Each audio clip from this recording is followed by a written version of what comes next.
Assalamualaikum class, my name is Noman Bandi and I am your chemistry instructor. Today we will learn about what is compound, compound क्या चीज होती है और उसके बाद किस तरह एक कंपाउंड बनता है, कंपाउंड की क्या क्या फिजिकल प्रॉपर्टीज हैं, क्या क्या उसकी केमिकल प्रॉपर्टीज हैं, हमने इसके बारे में आज ब्रीफ डिस्कशन से पढ़ना है। ठीक है, आपके पास कंपाउंड सबसे पहले बनता कैसे है। कंपाउंड को डिस्कस करने से पहले आपको इस बात का पता होना चाहिए कि हमारे पास मैटर क्या है और मैटर की क्लासिफिकेशन हमने किस तरह की थी। हमने कहा था कि कोई भी ऐसी चीज जो खास वजन रखे और जगह घेरे उसे हम मैटर कहते हैं। आगे फिर हमने मैटर की फर्दर दो टाइप्स बनाई थी, जिसमें हमने कहा था कि एक मैटर की प्योर फॉर्म होगी जिसे हमने सब्सटेंस का नाम दिया था, और एक इम्प्योर फॉर्म ऑफ मैटर होगी जिसे हमने मिक्सचर का नाम दिया था।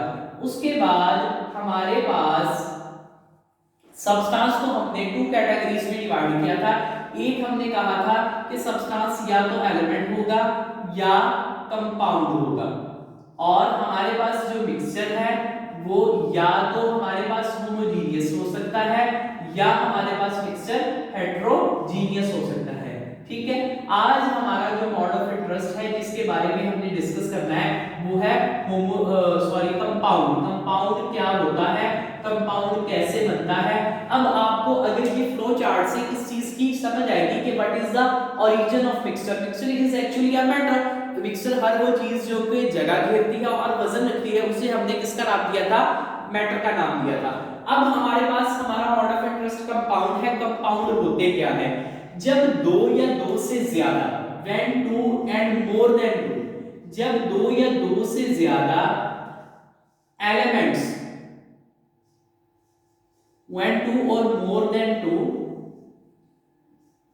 elements combine together, आपस में मिलते हैं by fixed ratio, एक खास रेशियो से।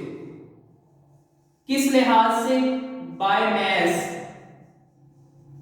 अगर आपके पास दो या दो से ज्यादा एलिमेंट आपस में मिलते हैं और उनकी रेशियो फिक्स होती है तो उसे हम कंपाउंड का नाम देते हैं।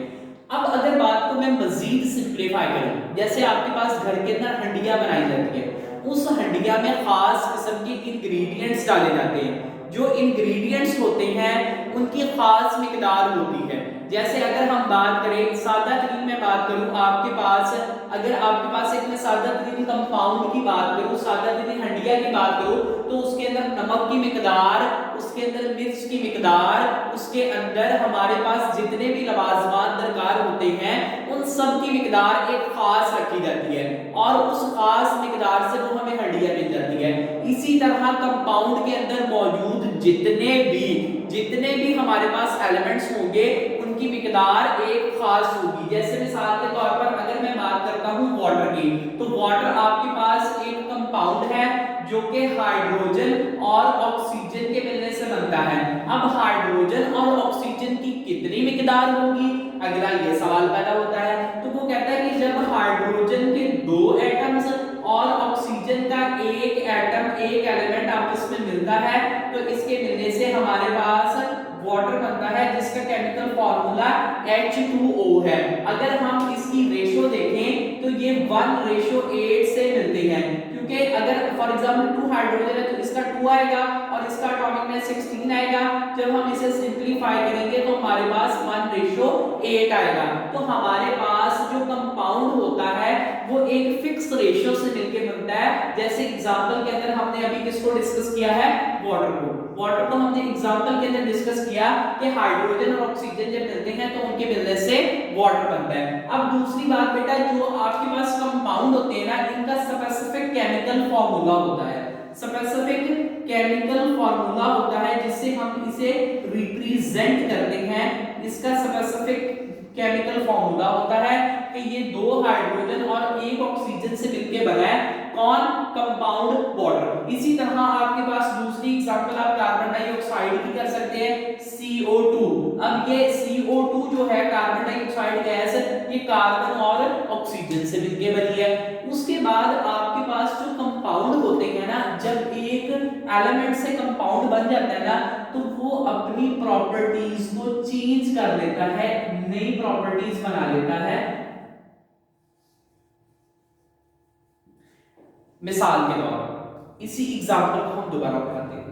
हाइड्रोजन और ऑक्सीजन, नॉर्मली ये दोनों चीजें रिएक्शन रेट को इंक्रीज करती हैं, ठीक है, रिएक्शन रेट को इंक्रीज करती हैं। और आप कह सकते हैं कि किसके रिएक्शन रेट को, बर्निंग रिएक्शन रेट को। यानी अगर हमारे पास आग लगी हुई है, जलने का अमल है ना, तो अगर ये दो गैसेस है ना, तो वो उसका रिएक्शन रेट इंक्रीज कर देगी, वो ज्यादा जलेगी। और जब ये दोनों आपस में मिल जाती हैं, यानी H2O की फॉर्म में, अब ये क्या करती हैं, स्टॉप बर्निंग, ये आग को बुझाने के अंदर काम कर रही है।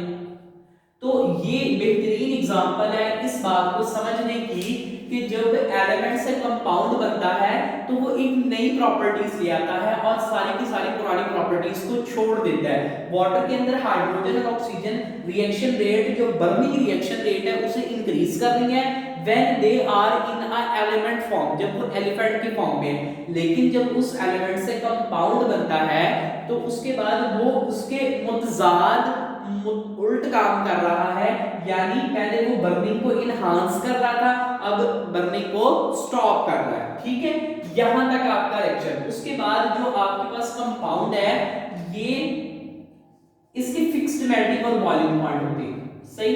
अब जैसे अगर हम वाटर की बात करें तो वाटर जो है ना, वो 100 डिग्री सेल्सियस पे जाके बॉयल होता है, सही है।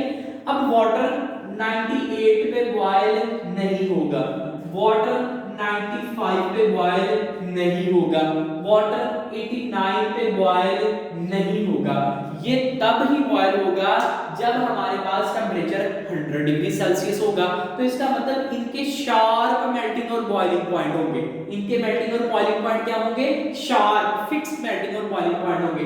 तीसरी बात बेटा, हमारे पास जो वाटर है ना, आपने मिसाल के तौर पर एलिमेंट से कंपाउंड बनाया, जैसे आपने हाइड्रोजन और ऑक्सीजन को मिलाया और मिलाने से आपने वाटर बनाया। आप ऐसे नहीं कर सकते कि आप कहें कि अब हमारे पास वाटर आ गया, अब मुझे दोबारा ऑक्सीजन और हाइड्रोजन की जरूरत है, अब मैं क्या करूं, मैं इस वाटर से हाइड्रोजन और ऑक्सीजन अलग कर दूं। तो ये पॉसिबल नहीं है। आप सिंपल फिजिकल मीन से दोबारा वाटर से हाइड्रोजन और ऑक्सीजन नहीं बना सकते। कंपाउंड क्या होता है, हमने कहा जब दो या दो से ज्यादा एलिमेंट आपस में मिलते हैं फिक्स रेशियो से, तो वो हमारे पास कंपाउंड बनाते हैं। एग्जांपल में हमने वाटर को डिस्कस किया, वाटर बनता है 2 हाइड्रोजन के और 1 ऑक्सीजन के मिलने से, इसका केमिकल फार्मूला H2O होता है। जैसे दूसरी एग्जांपल हमने कार्बन डाइऑक्साइड की ली, कार्बन डाइऑक्साइड भी एक कंपाउंड है। उसके बाद हमने कहा कि इसकी प्रॉपर्टीज जब ये आप मिल जाता है, यानी ये आपके पास जब एलिमेंट से कंपाउंड में कन्वर्ट होता है तो न्यू प्रॉपर्टीज बना लेता है जो कि डिफरेंट होती हैं इसकी एलिमेंटल फॉर्म से। जैसे हाइड्रोजन और ऑक्सीजन रिएक्शन रेट को इंक्रीज कर रहे हैं, बर्निंग रिएक्शन रेट को इंक्रीज कर रहे हैं, लेकिन जब ये वाटर बनाते हैं तो ये बर्निंग को स्टॉप करने में यूज होते हैं। उसके बाद हमने कहा इसके शार्प और फिक्स मेल्टिंग पॉइंट होते हैं। जैसे कंपाउंड हमारे पास इसमें वाटर का 100 डिग्री सेल्सियस जो है वो इसका बॉइलिंग पॉइंट है, ये ना 98 पे होगा, ना 95 पे होगा, ना 89 पे होगा। और अगर हम फ्रीजिंग पॉइंट की बात करें तो इसी तरह वाटर 0 डिग्री सेल्सियस पे फ्रीज होता है, ना ये 4 पे फ्रीज हो सकता है, ना ये 6 पे फ्रीज हो सकता है, ना ये 2 पे फ्रीज हो सकता है। इसने कब फ्रीज होना है, जब टेंपरेचर 0 डिग्री सेल्सियस होगा। और फिर उसके बाद मैंने आपको बताया कि आप इसे सेपरेट नहीं कर सकते सिंपल फिजिकल मीन से। आप अगर कहें कि हम हाइड्रोजन और ऑक्सीजन को मिला के वाटर बना रहे हैं तो हम वाटर को तोड़ के दोबारा हाइड्रोजन और ऑक्सीजन बना लें by using any physical method, तो ये भी पॉसिबल नहीं है। आई होप सो आपको आज की समझ आई होगी। ये है आपका आज का lecture compound chemistry. Have a good day, subscribe my YouTube channel. Thank you.